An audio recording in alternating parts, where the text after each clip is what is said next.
Sago, Ani, Scano. My name's Aaron. I'm the owner-operator of White Pine Dance Company, as well as Ojibwe Storyteller. I first started getting into storytelling when I first saw Star Wars. So when I first saw Star Wars, I drew everything that I could remember about that movie onto a piece of paper. And that pretty much led me into artwork, and then the artwork led me into acting and drama, script writing, set design. And since I was adopted out, I didn't really learn too much about my First Nations culture until I got through college. Once I got through college, I was looking for work just like anybody else, and I found a job at the Woodland Culture Centre. And that's when I started to learn about my Anishinaabe culture, as well as Iroquois and Haudenosaunee culture. One of the things that I realized is that First Nations storytelling envelops all the skills you would need as an artist, like an actor or a writer or anything else like that. You have to create your own characters, you have to create your own tone of voice. The way you hold yourself on stage is all dealt with through acting as well as through what storytelling was. So when I learned about First Nations storytelling, everything just kind of fell into place. So I've been doing First Nations storytelling for about 20 years now. And one of the teachings that I received is that you always try and learn something new each and every day. So right now I'm trying to learn how to play the flute. I specify trying. The other thing I learned about storytelling is that you can use many different kinds of props that you wanted. You can use like puppets, you can use hand signals, body designs, and even like drum music in the background. A lot of times when I work in schools, a lot of the kids that I work with are obviously non-native. So when they see the drum, they expect me to play like,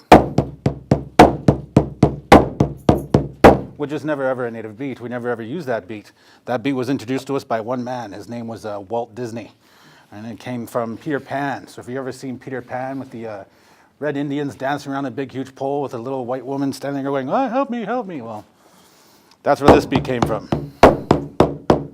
But the beat of the drum is something to be always respected because it's in the shape of a circle. That's where our people are. That's what we call ourselves. We call ourselves people of the circle because whenever we gathered in council, we always gathered in a circle. It was considered rude to turn your back towards someone when you're discussing the future of your children. We call the European nations, when they arrived over here, people of the box because they put everything into boxes.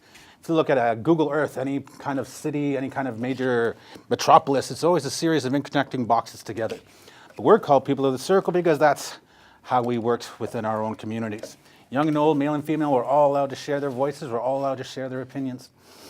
And so I often use the drum for background music. So you can create different tones, different atmospheres within the story itself just by using the drum.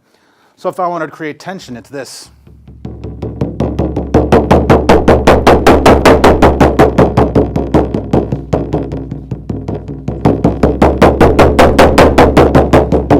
I wanted the audience to listen, it's just a quiet and steady beat. Then you can create different tones.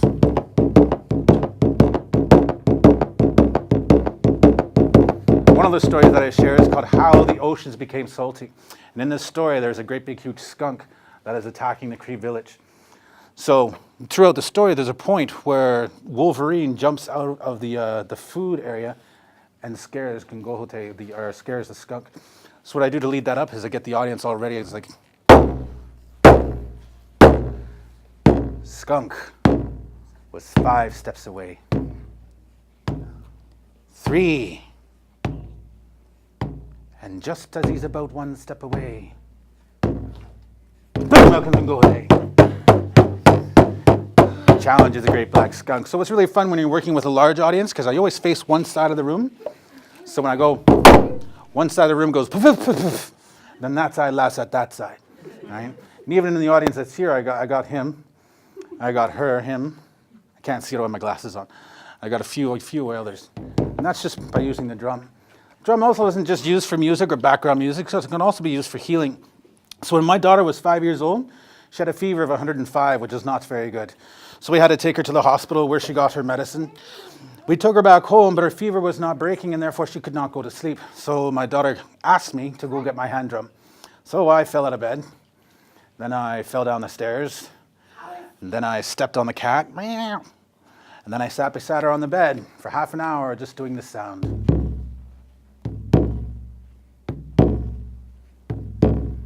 This is the first beat we hear as conscious beings. We hear this beat inside of our mothers. When we hear this beat, it reminds us of safety, security, love, caring, and discipline. We always know we're safe and protected when we hear this beat. So after playing this beat for half an hour, my daughter closed her eyes and she went to sleep. The next morning, her fever had broken. So the beat of the drum is not just used for music, it's not just used for storytelling, it's not just used for powwows. It can be used for many other different things. It's also good when you're working with kids, because I'm sure you guys have all been in school before, right? You guys know what happens when a supply teacher comes in your room? Supply teacher comes in your room, every single kid goes like this. Yeah, I'm not doing any work today. Nope, no work today, because I have a supply teacher. Well, since I get to go into a lot of schools all the time, some of the times, the kids look at me and they think of me as a supply teacher all dressed up. Right? So one of the first schools I ever went into was in Brantford, and there was 850 kids in that gymnasium. There was kindergarten to grade 8, 850 of them in this gym. The teachers all looked at me and said, okay, they're all yours for 90 minutes. See you later. And they all walked off to get coffee. So it was just me in a huge gymnasium with 850 kids. So I've never done this before. I was kind of nervous. I didn't know what to do. So they all started talking. So I had to find some way to get their attention so they could hear the words that I was going to share with them. So I did one thing that all teachers have done and all students have seen their teachers do. Is all students have seen their teachers do this. All the teachers go, I'm waiting. I can't begin until you are ready to listen. So that's what I did in front of 850 kids. 850 kids looked at me and laughed because I was just a supply teacher. So they all started to talk again. So I realized I had to find another way to gain their attention. And then I remembered that heartbeat sound, the beat of the drum. Right? The heartbeat sound of Mother Earth, the heartbeat sound that we hear inside of our mothers, the heartbeat sound that reminds us of safety, security, love, caring, and discipline. And I stood at the back of the gym and I waited for them for talk. And then I went like this.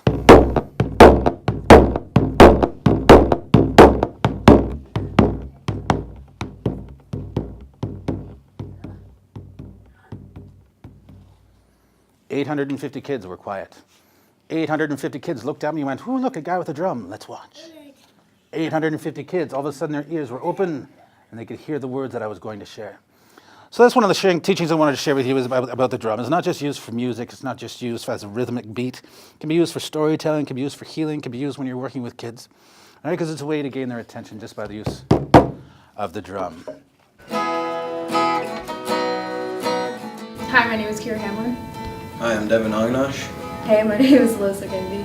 Hi, my name is Clayton Hamlin. Hi, I'm Arizona Tilburg. Hi, I'm Skylar Jenneru.